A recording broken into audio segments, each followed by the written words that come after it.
Good morning, Grunts. I've got another Black Ops 2 class setup for you today, and this one's another game-specific loadout with the game mode being Hardpoint. That Hardpoint game mode is new to Black Ops 2. It's the first time we've seen it in Call of Duty, although it's pretty similar to Headquarters except it's much more fast-paced, there's no respawn delay. In other games, this kind of Hardpoint style of game mode is often called King of the Hill, so that's the name I've chosen for this loadout with it sounding pretty cool. I'm sure we've all played it, but this hardpoint game mode means you've got to run around the map, capturing the various hot zones. This is great as it keeps you on your toes and it mixes things up, seeing as there's no consistent danger zones or choke points. Often with games such as Domination or even Demolition, all you need to do is set up just out of their spawn and mow people down as they come into view.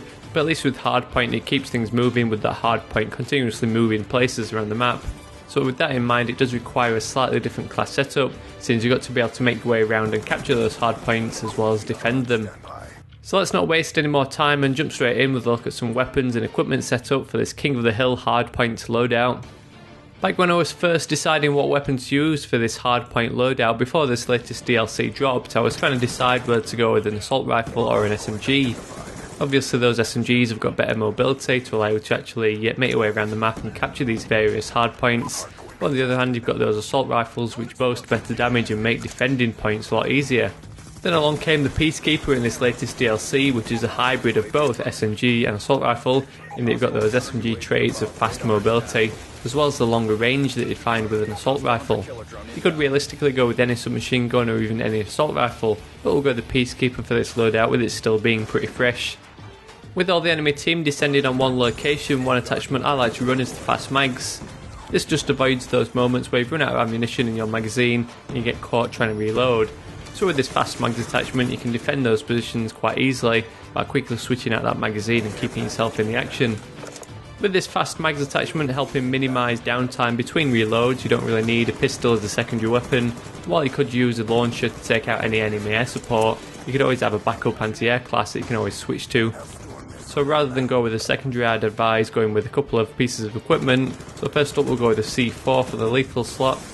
The C4 is a great tool for capturing those hard points. Not only has it got the highest explosive blast area out of all the grenades and explosives, it's also pretty fast to detonate with that little clicker or that double tap of the reload button as opposed to a fuse on a grenade. So when you're trying to capture those hard points, lead with the C4 to either blow out as many enemies as possible or at least weaken a couple of bad guys to then take them out with gunfire. For similar purposes, we'll go with 2 flashbang tactical grenades. If you're trying to secure the hardpoint from the enemy team, just lead with a couple of flashbangs to both disorient the enemy and to disable any mines or equipment that the enemy is using. Because flashbangs can give you such an advantage, we'll double up on these and spend 2 points. This way you can either use them both to capture an objective or use one to defend when you think someone might be coming from a certain direction. So moving on, let's take a look at some perks and score streak rewards to finish off our King of the Hill setup. You're going to really wish you had some protection from explosives when trying to protect those hard points. We're not the only ones who are going to be throwing C4 and grenades towards those hard point zones, so the flak jacket for perk number 1 is going to help protect us from these. The longer we can stay in that hard point zone, the better. So while we'll still take a little bit of damage, at least we won't be blown up immediately, and we'll still have that little chance to gun the enemy players down as they enter the room. You might notice in a couple of these clips that I actually used the fast hands perk originally. I made this choice because we're using so many pieces of equipment like the C4 and the tactical grenades that the fast hands perk would make throwing these things much quicker. But I don't know about you, but I always have a tough time when not using the toughness perk, no pun intended. And after about 5 games of being constantly gunned down even after I'd opened fire first, I decided to switch out that fast hands perk for toughness. After I did so, I didn't really miss fast hands at all. Throwing those C4s out and throwing those flashbangs isn't really a long process. But on the other hand, you've got that added benefit of reduced flinch from return fire from the enemy, which is really handy when both trying to defend those points and capture those hard point zones from the enemy team. And to finish off the pick 10 system, we'll go with perk 3 greed and run 2 tier 3 perks of extreme conditioning and tactical mask. We're already making use of the full movement speed of the SMG, the Peacekeeper, but in order to make your way to those hardpoint zones first, we'll need the double sprint times of extreme conditioning. Then to go hand in hand with the flak jacket perk, we'll go with tactical mask, which is going to help us survive on those hardpoint zones by just being able to shrug off those shock charges, concussion grenades and flashbangs.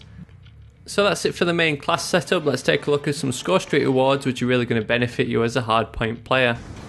Because Hardpoint's all about defending a specific area, we'll want to go with a couple of rewards which are going to give you a helping hand. So first up we'll go with the Guardian and Sentry Gun. It doesn't take too long at all to acquire these when you get a couple of kills in that hardpoint zone. Those extra point bonuses really add up and you often get these things at the same time.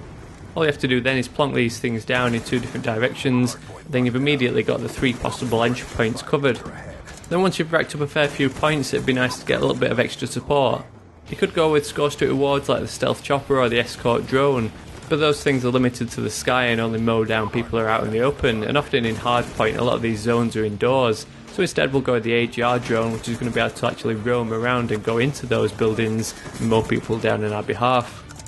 Those AGRs aren't the cleverest of little drones, so you often find it just roaming around at totally the wrong area of the map, so you could always sit back and control it yourself to charge head first into those hardpoint zones with your little tank.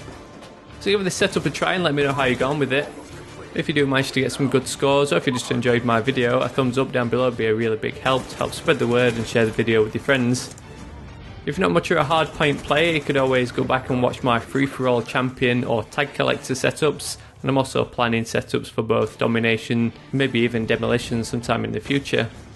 After that, I'm not much of a capture the flag or search and destroy player, but I could always be persuaded if you guys want to see those loadouts later in this series. If you've just stumbled across my video and you like what you saw, don't forget you can subscribe, stick around for plenty more setups for Black Ops 2. Not only do I post these game specific loadouts, I also post movie themed loadouts which help you have some fun in game. Don't forget you can come and follow me on Twitter and Facebook, links to both profiles down in the description. Otherwise, thanks for watching, I'll catch you all later.